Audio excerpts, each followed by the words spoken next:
ont appelé pour nous entretenir à l'opinion publique nationale et internationale sur des questions de l'heure. Et la première question qui explique la tenue de cette conférence de presse est que depuis que nos organisations ont annoncé la marche qui doit se tenir aujourd'hui à 15 heures, nous avons subi une campagne de la part de l'État visant à nous discréditer, visant à nous présenter comme des irresponsables, n'ayant aucun souci, aucune empathie pour le peuple sénégalais, pour les malades du coronavirus, pour ceux qui en sont décédés, mais aussi pour les personnes les plus vulnérables parmi nous, particulièrement le troisième âge, particulièrement ceux qui sont atteints de maladies vulnérables qui accroissent la vulnérabilité face au coronavirus. Et nous pensons que cette campagne de l'État exprime en fait les craintes, la panique d'un pouvoir qui, ne pouvant pas régler les problèmes des étudiants, ne pouvant pas régler les problèmes des travailleurs que nous posons, les problèmes des élèves ayant eu leur bac depuis 1 an et n'ayant pas été orientés, les problèmes des ruraux en proie à plusieurs difficultés, dont la privatisation de la gestion de leur eau, ne pouvant pas régler les problèmes des militants de l'environnement qui disent non à l'accaparement de la forêt de Mbao, mais également qui disent non à l'agression dont la bande de Filao est victime. Et c'est ce pouvoir-là, ne prenant pas en charge toutes ces problématiques-là, essaie de solder ses comptes avec les thermomètres que nous sommes. Parce qu'en réalité, ce ne sont pas nos organisations qui ont créé les problèmes des étudiants, les problèmes des ruraux, les problèmes des travailleurs sans salaire ou arbitrairement licenciés. Nous n'en sommes en réalité que les caisses de résonance. Nous sommes dans cette crise que vit le peuple sénégalais, que des haut-parleurs, que des thermomètres. Au lieu de casser les thermomètres, il s'agit de travailler pour l'État à baisser la température. Nous l'invitons à travailler à baisser la température et non à chercher à discréditer ou à casser les simples thermomètres que nous sommes. Depuis l'annonce de notre manifestation d'aujourd'hui, contrairement à l'attitude irresponsable de l'État, nous avons connu des médiations, de fortes demandes et des prières qui nous ont été adressées pour la suspension de nos manifestations du fait du coronavirus. Considérant tout cela, nos organisations ont décidé de reporter la manifestation qui devait avoir lieu aujourd'hui pour, premièrement, mobiliser davantage nos troupes, parce que la lutte va continuer, pour répondre aux demandes d'aide qui nous viennent de partout du Sénégal, comme par exemple du collectif pour la défense des intérêts de la commune de Médina Wandifa qu'on a reçu il y a quelques jours, comme par exemple la demande d'aide qui nous a été adressée par le collectif des 89 bénévoles de l'hydraulique du monde rural, comme par exemple la demande d'aide qui nous a été adressée par les travailleurs de la société Ikagel de Mbour-Mbaling, Ikagel qui est une société de pêche, etc. Mais également, nous reportons la manifestation d'aujourd'hui pour davantage expliquer à nos concitoyens sénégalais que même pour lutter contre le coronavirus, il faut imposer un rapport de force à l'État afin d'augmenter le nombre de tests de dépistage, afin que l'État puisse distribuer massivement et gratuitement des masques aux populations, afin aussi que l'État renforce les structures et le personnel de santé. Même pour que nous puissions sortir du coronavirus, il faudra que nous, qui avons peur de ce virus parce qu'il est dangereux, nous nous mobilisions, nous luttions pour imposer un rapport de force à cet État-là.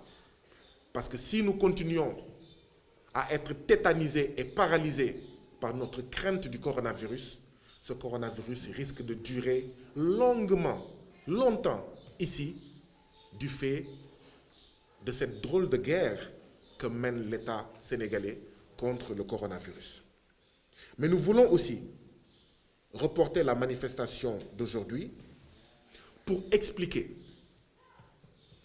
de manière pédagogique, lentement mais sûrement, à nos concitoyens que les virus de la spoliation foncière, les virus de la privatisation de l'eau en milieu rural, les virus de l'irrespect des droits des travailleurs, les virus de la crise de l'enseignement supérieur, symbolisés par le millier d'étudiants de l'UVS sans machine, symbolisés par la situation des étudiants de l'ISEP Diamniadio et des étudiants orientés dans le privé, le virus de la dévastation de l'environnement, le virus du sabotage du système de santé sont le terreau fertile qui rendent l'État et les populations vulnérables face à des crises sanitaires comme celle du Covid-19.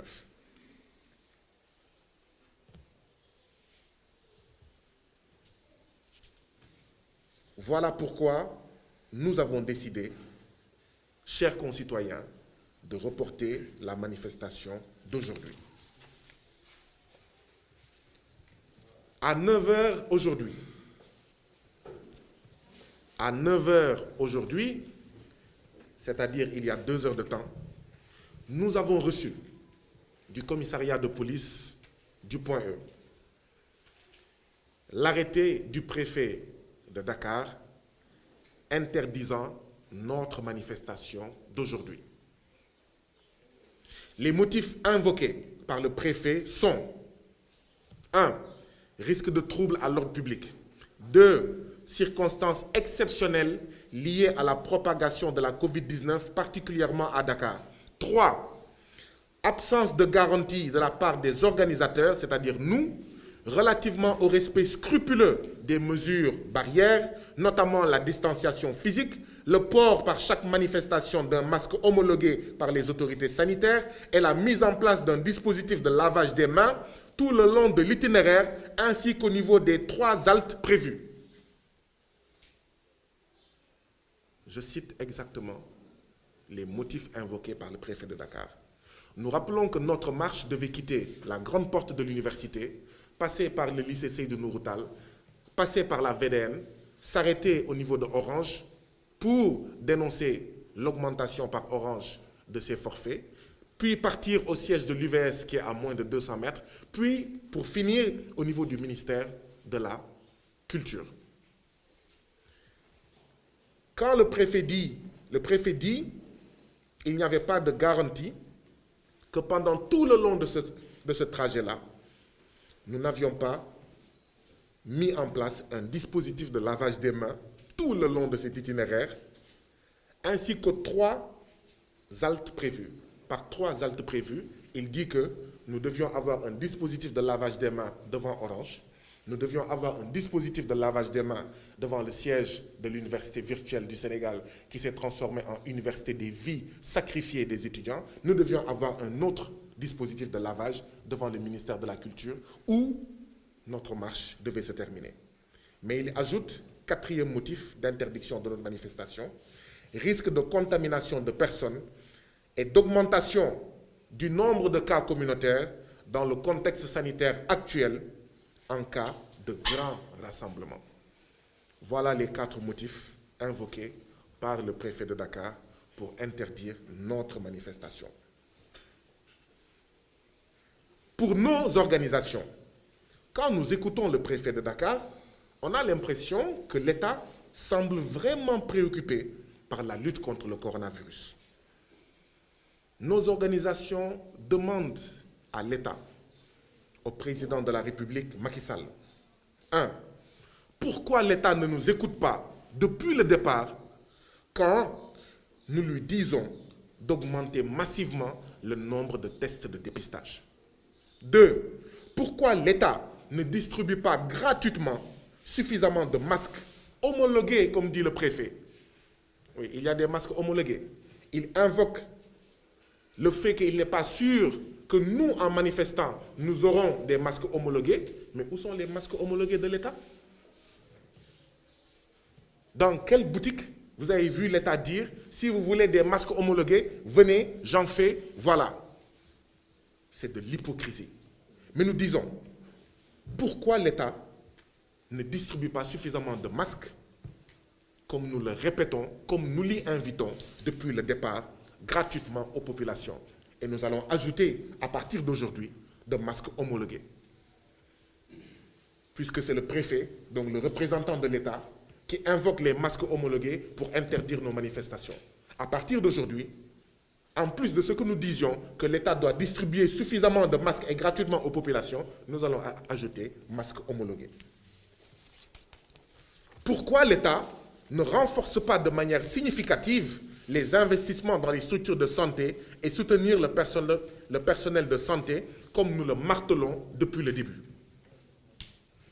Nos organisations expriment. Nous exprimons notre vive inquiétude devant l'augmentation des cas positifs, devant l'augmentation des cas issus de la transmission communautaire et devant l'augmentation des décès. Nous invitons les citoyens à lutter pour leurs droits tout en respectant cependant les mesures barrières afin de ne pas être des vecteurs de la transmission du coronavirus. Nous avons appris, avec émoi, la chasse à l'homme en cours depuis 48 heures au moins contre les paysans de Tivaouane, particulièrement à Tobène, qui refusent de céder à vil prix leurs terres. Nous exigeons la libération des 23 arrêtés depuis 2 jours et qui sont à la gendarmerie de Mboro et à la gendarmerie de Tivaouane, empêchant leurs familles de leur rendre visite et même de leur amener à manger. Nous estimons que c'est tout simplement scandaleux. Au lieu de perdre leur temps à faire une chasse à l'homme, l'État n'a qu'à mobiliser ses hommes, ses troupes pour faire une chasse au coronavirus. Nous exigeons aussi des négociations pour un juste prix des terres que les ICS veulent acheter, pour ne pas dire, veulent accaparer, pour ne pas dire acheter, des paysans de Tivaouane, particulièrement de la zone de Tobène. Ainsi, nos organisations reportent la manifestation qui devait avoir lieu aujourd'hui pour vous annoncer que dans les jours à venir, il y aura une série de manifestations devant le siège de l'Université virtuelle du Sénégal. Une autre manifestation devant le ministère de la Culture, ainsi que d'autres manifestations dans divers lieux dont nous vous parlerons, dont nous vous indiquerons les dates, les endroits et les lieux dans les prochaines heures, dans les prochains jours. Nous prenons à témoin l'opinion publique nationale. Depuis des années, nos différents collectifs se battent contre les injustices dont ils sont victimes. Depuis des années, depuis des mois. Vous prenez le cas des victimes d'accaparement des terres de Kignanbour, c'est depuis 1999. Vous prenez le cas des victimes de démolition de Gadaï, c'est depuis 2013. Vous prenez le cas des travailleurs de Aéroport Bus Service, ABS, c'est depuis 2016. Vous prenez le cas des bacheliers non orientés, des étudiants orientés dans le privé, de Isep Diamniadio, etc. C'est depuis 1 an qu'ils ont leur bac. Depuis 1 an qu'ils se battent. Depuis des mois qu'ils se battent. ils ont suffisamment montré, prouvé leur patience, leur responsabilité. Mais cela ne peut pas durer. Cela ne peut pas durer pour nos collectifs. L'État gère la maladie du coronavirus comme il gère depuis des années les problèmes sur lesquels nous l'interpellons. Notre patience devant la complicité, la duplicité, le dilatoire, la mauvaise volonté, la responsabilité pleine et entière de l'État a des limites. Notre patience a des limites. Et cela ne peut plus durer. Même si l'État se réfugie, se cache derrière cette crise du coronavirus pour vouloir confiner le droit constitutionnel qu'ont les citoyens de pouvoir dire « trop c'est trop, ça suffit », cela ne peut plus durer. Nous demandons donc aux étudiants, aux travailleurs, aux ruraux, aux défenseurs de l'environnement, etc., de se tenir prêts. Si l'État continue à faire le mort devant nos justes et légitimes revendications, la lutte va continuer et s'intensifier.